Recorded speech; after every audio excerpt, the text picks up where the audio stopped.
हम सीधे चल रहे हैं जापान की राजधानी टोक्यो, जहां प्रधानमंत्री नरेंद्र मोदी संबोधित कर रहे हैं।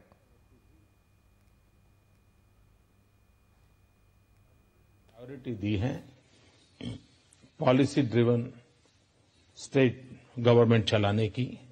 अगर पॉलिसी ड्रिवन स्टेट होता है तो डिस्क्रिमिनेशन भी स्कोप नहीं रहता है, पहले आप वाला मामला नहीं रहता है, और उसके कारण हर एक को समान न्याय मिलता है, हर एक को समान अवसर मिलता है, और उस बात पर भी हमने बल दिया है। अभी हमारी सरकार को 3 महीने हुए हैं। आप व्यापार जगत के लोग हैं तो आप जानते हैं कि ग्लोबल इकोनॉमी और ग्लोबल इकोनॉमी का इम्पैक्ट क्या होते हैं और किस नेशन की इकोनॉमी कैसे चल रही है। पिछला 1 दशक हमारा कठिनाइयों से गुजरा है।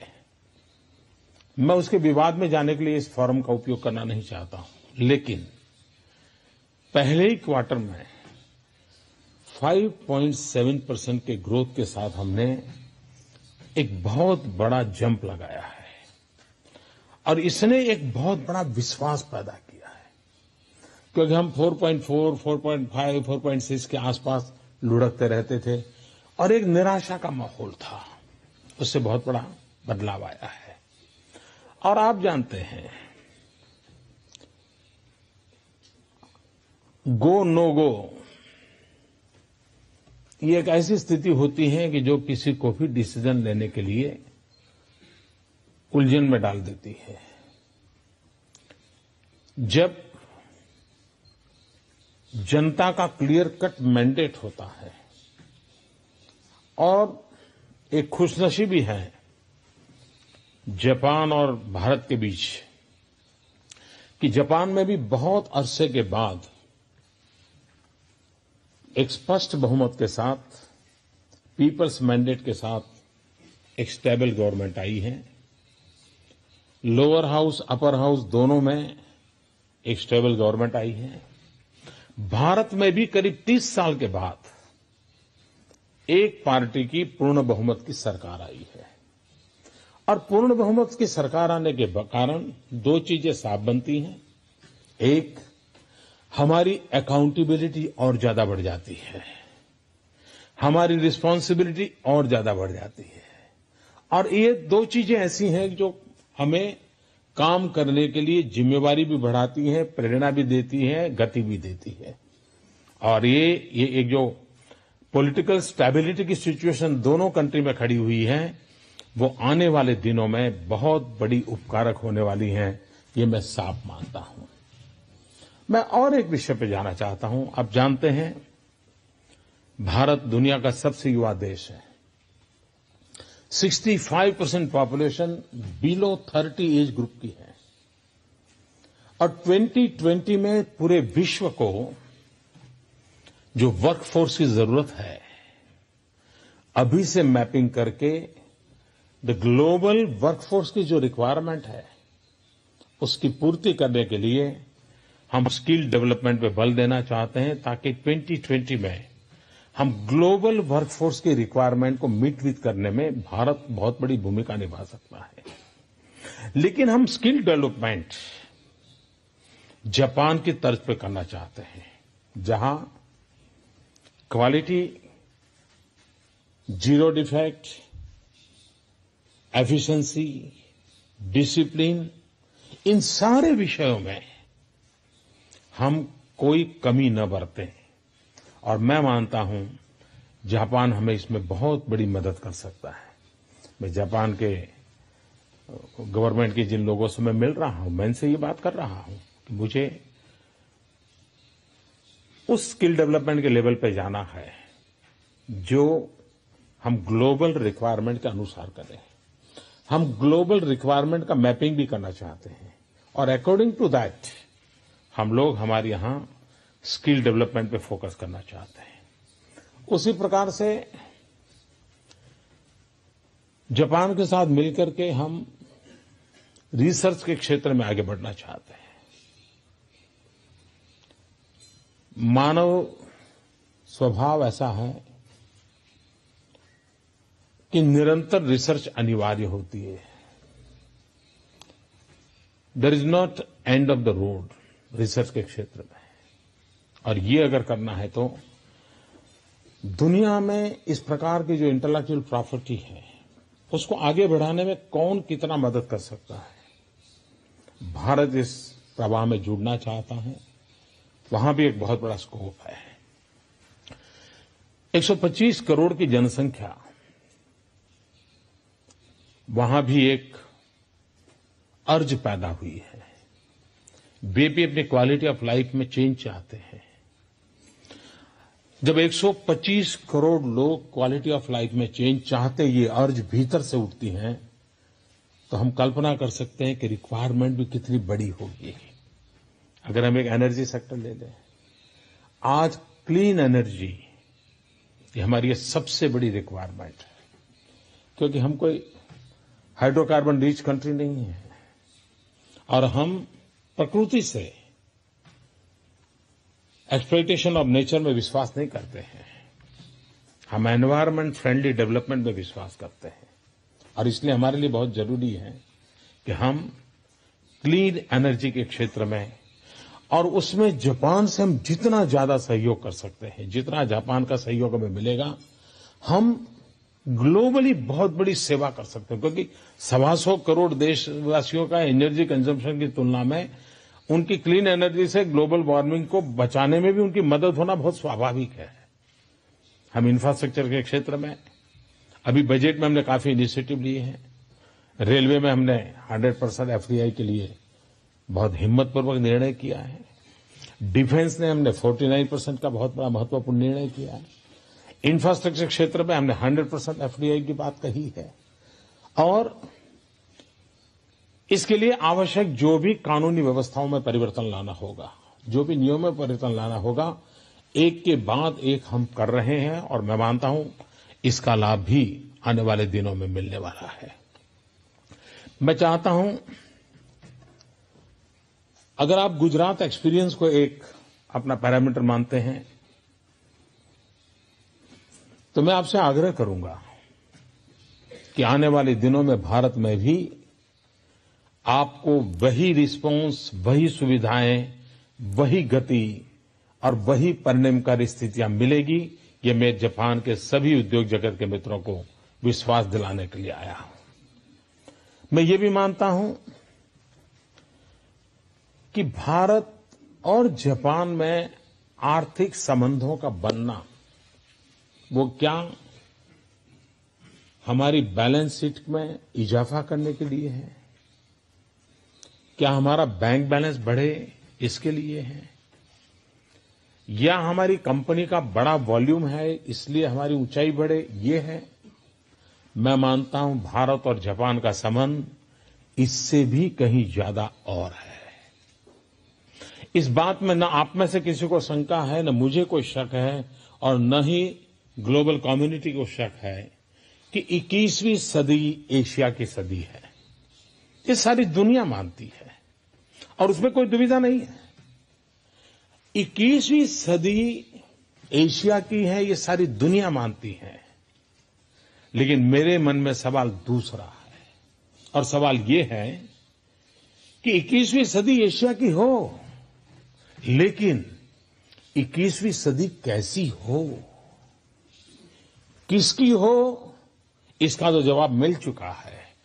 कैसी हो, इसका जवाब हम लोगों ने देना है।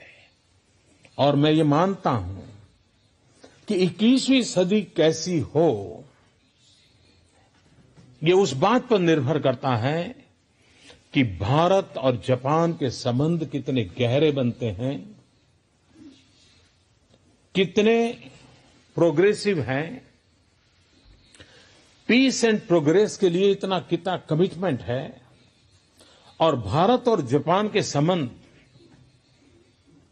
पहले एशिया पर और बाद में ग्लोबली किस प्रकार का इम्पैक्ट क्रिएट करते हैं, उस पर निर्भर करने वाला है। और इसलिए 21वीं सदी की शांति के लिए, 21वीं सदी की प्रगति के लिए, 21वीं सदी के जन सामान्य मानवीय की आवश्यकताओं की पूर्ति के लिए भारत की और जापान की एक बहुत बड़ी जिम्मेवारी है। और किसी न किसी कारण से उस जिम्मेवारियों को निभाने के लिए जन सामान्य ने बहुत बड़ा निर्णय किया है पॉलिटिकल स्टेबिलिटी का। अब दायित्व उन चुनी हुई सरकारों का है, उन दो देशों के पॉलिसी मेकर्स का है, ओपिनियन मेकर्स का है, इंडस्ट्रियल एंड फाइनेंशियल वर्ल्ड के लीडर्स का है।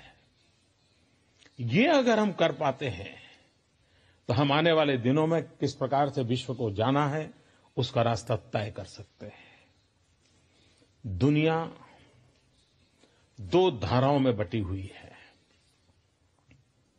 एक विस्तारवाद की धारा है और दूसरी विकासवाद की धारा है।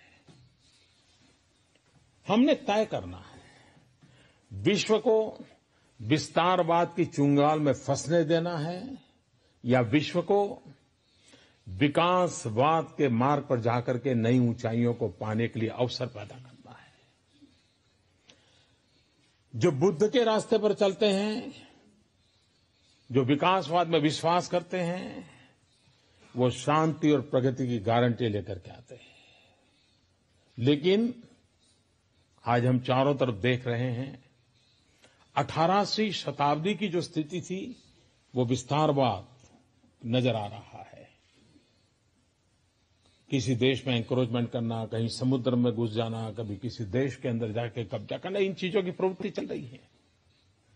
ये विस्तारवाद कभी भी मानव जात का कल्याण 21वीं सदी में नहीं कर सकता है। विकासवाद अनिवार्य है और मैं मानता हूं कि 21वीं सदी में विश्व का नेतृत्व अगर एशिया को करना है तो भारत ने और जापान ने मिलकर के इस विकासवाद की गरिमा को और ऊंचाई पर ले जाना पड़ेगा। और अगर इसको करना है तो मैं चाहूंगा कि इंडस्ट्रियल वर्ल्ड हो, फाइनेंशियल वर्ल्ड हो, बिजनेस सर्कल हो, हमारे इंटेलेक्चुअल फील्ड के लोग, हम सब ने मिलकर के, और भारत और जापान की एक वैश्विक जिम्मेवारी है। ये सिर्फ भारत की भलाई के लिए हम कुछ करें या जापान की भलाई के लिए करें, इस कंपनी की भलाई के लिए कुछ करें या उस कंपनी की भलाई के लिए कुछ करें, यहां तक का सीमित दायरा मिट चुका है। हम उससे बड़ी जिम्मेवारियों के साथ जुड़े हुए हैं और मुझे विश्वास है कि आप एक ऐसे महत्वपूर्ण लोगों के बीच में मैं खड़ा हूं जो एक प्रकार से दुनिया की इकोनॉमी में बहुत बड़ा ड्राइविंग फोर्स इस कमरे में बैठा हुआ है, जो विश्व की इकोनॉमी को दिशा देने वाले लोग हैं। विश्व की इकोनॉमी में प्रभुत्व पैदा करने वाले लोग मेरे सामने बैठे हैं। इतने बड़े सामर्थ्यवान लोगों के बीच में मैं आज एक ऐसी बात कर रहा हूं जो मानव कल्याण के लिए है, विश्व शांति के लिए है, विश्व के गरीबों की प्रगति के लिए है और उस एक महान दायित्व को पूर्ण करने के लिए भारत अपनी भूमिका निभाना चाहता है। नई सरकार आवश्यक सभी रिफॉर्म करते हुए आगे बढ़ना चाहता है। मैं जापान के उद्योगकार मित्रों से एक और भी बात बताना चाहता हूं। हमने तय किया है कि डायरेक्टली पीएमओ के अंडर में एक जापान प्लस इस भूमिका से एक स्पेशल मैनेजमेंट टीम मैं क्रिएट करने जा रहा हूं जो एब्सोल्युटली जापान को फैसिलिटेट करने के लिए डेडिकेटेड होगी और उसके कारण उनकी सुविधा बढ़ेगी। एट द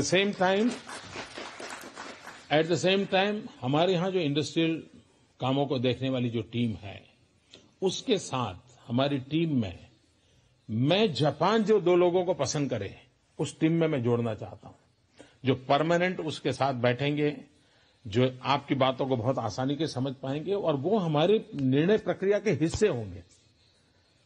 ये एक ऐसी सुविधा होगी कि जिसके कारण जैसे ईज ऑफ बिजनेस है तो ईज फॉर जापान भी हो जाएगा और इस प्रकार से एक स्पेशल इनिशिएटिव भी लेने का हमने निर्णय किया है। मुझे आप सबके बीच आने का अवसर मिला, आपने समय निकाला, मैं आपका बहुत बहुत आभारी हूं। भारत से मेरे साथ बहुत ही बड़ा डेलीगेशन आया है। आप लोग तो परिचित होंगे, कोई से परिचित होगा, लेकिन सब लोग सबसे परिचित नहीं होंगे। मैं कह सकता हूं हिंदुस्तान का इंडस्ट्रियल वर्ल्ड का मेरा जो हुजहू है वो आज यहां इस कमरे में है। मैं चाहूंगा कि आप लोग उनसे बाद में मिलना चाहेंगे तो मैं एक बार उनसे प्रार्थना करूंगा अगर हमारे लोग अपने जगह पे खड़े हो जाएं, भारत से आए हुए मेरे सब साथी, तो और लोगों को ध्यान में रहेगा ताकि हाथ मिलाना, बात करना उनको सबको सुविधा रहेगी। ये बहुत ही हैवी वेट मेरे देश की टीम है। मुझे भी कभी मिलना है तो मुझे इनसे समय लेना पड़े, इतने बड़े लोग हैं। मैं उन सबका भी आभारी हूं कि मेरे साथ वो आए हैं और भारत की प्रगति के एक महत्वपूर्ण मेरे हिस्से हैं। यह वी आर अ पार्टनर। हम सरकार वो और अलग ऐसी भूमिका मुझे मंजूर नहीं। हम सभी एक पार्टनर है, पार्टनर रूप से आगे बढ़ा रहे हैं और मैं चाहता हूं जापान और भारत पार्टनर बने। हम मिलकर के एशिया के लिए और एशिया के माध्यम से विश्व के लिए विकास के मार्ग पर आगे बढ़े। इसी एक अपेक्षा के साथ फिर एक बार आपका बहुत बहुत धन्यवाद।